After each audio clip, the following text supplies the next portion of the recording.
Hello everyone. I'm back again in another location because I really wanted to make a video and I wasn't in my healing center to make one. So new spot, new energy. Actually not new for me, but new for you guys. And what I wanted to talk about was about something that I heard from a client that I was really a little bit flabbergasted about. Like, what are you saying?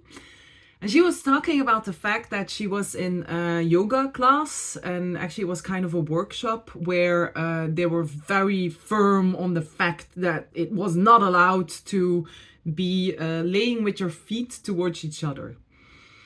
And I was like, but why? And she was like, yeah, it's because it's through the feet that you clear bad energy. And I was like, what? And to be honest, when I started my whole process of changing from being very rigid in thinking and very hard on myself to the person that I am right now, I actually first went to a healing center.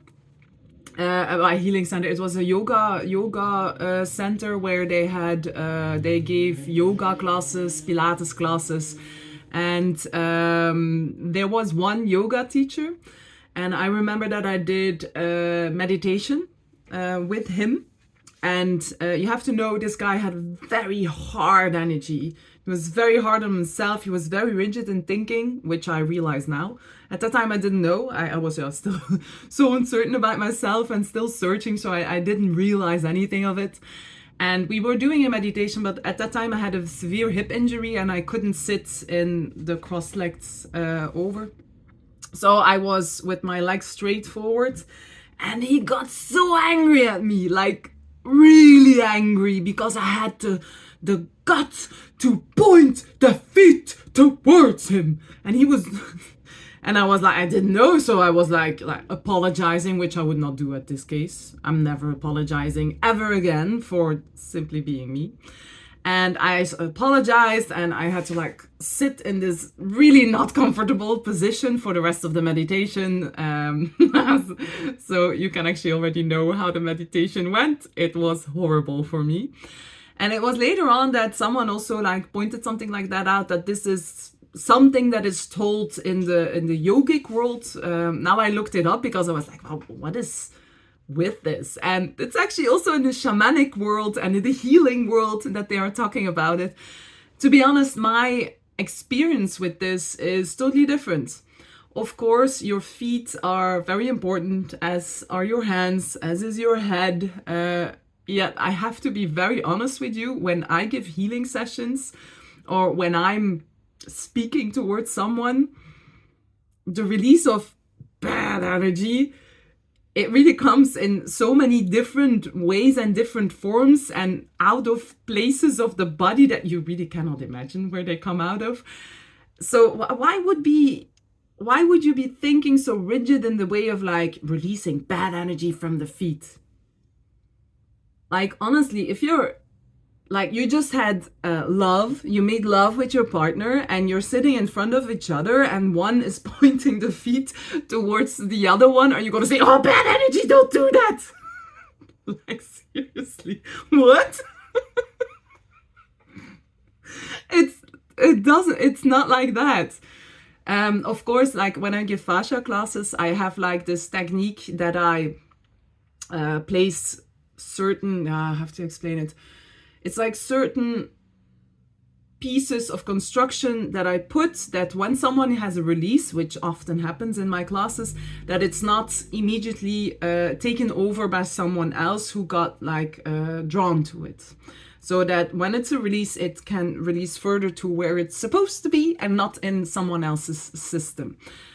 So for that, I totally agree.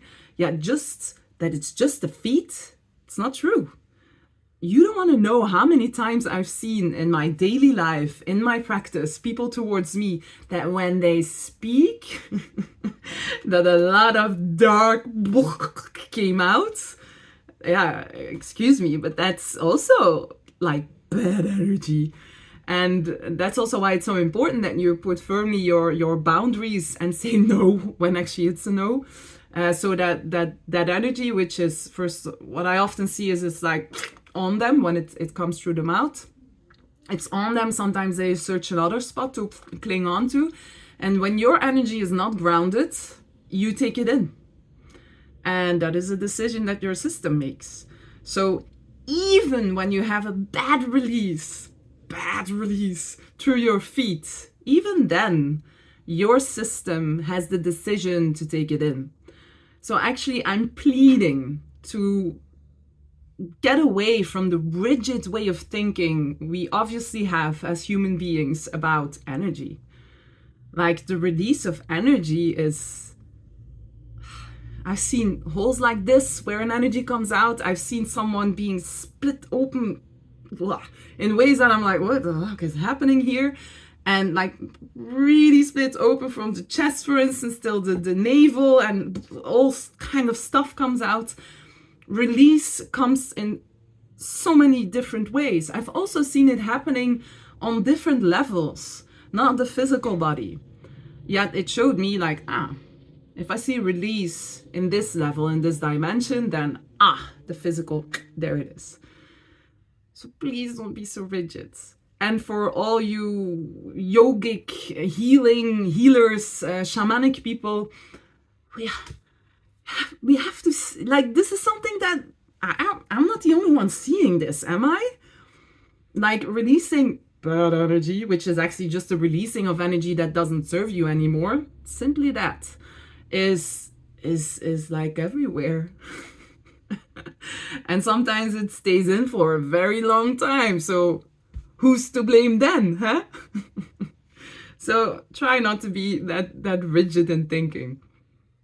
Tell yourself like it's just a release. And also what I often have is that clients are like, yeah, but when I release, someone is gonna take over what I just released. I understand this. I had the exact same thing when I was in the process and I didn't understand yet what the energy was. To be honest, an energy can only be taken in when the system is asking for it. So when you are not grounded, or when a certain inner old pain of you is still there, then it gets drawn in. It is like that. That's true. But to be honest, go outside. I'm living in the city of Ghent in Belgium. Just go outside, bike around. Honestly, you don't want to know how many energies are just like hanging around waiting to... Like, this is life. You cannot just think that you can... Like, I should have a sword now. It's not like that. The only advice I can give you for that is, first of all, don't be afraid of the fact that you're going to take in bad energy. If you do so, you do. You will take it in. And second of all, just keep working on yourself innerly, on what's going on, how do you feel, and keep working on your grounding for what is to come. And it's really in build-up now. For what is to come, we will need this.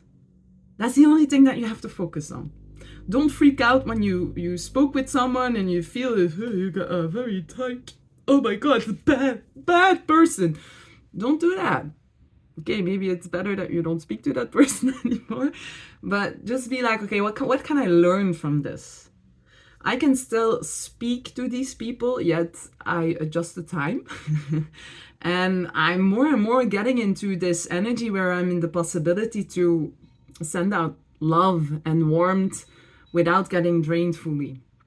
I still get input, of course. I release it in the forest or when I do a bike ride. I have my techniques for this.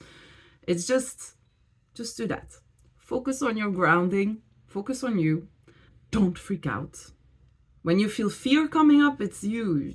Somewhere inside of you that you have to take a closer look why you're sabotaging yourself. Why you're using this specific thing to freak out about instead of looking at yourself. But bad energy, look at it as it's energy to learn from. Voila. So this was me. Since a very long time, happy to be back again, and soon with another video. Bye bye.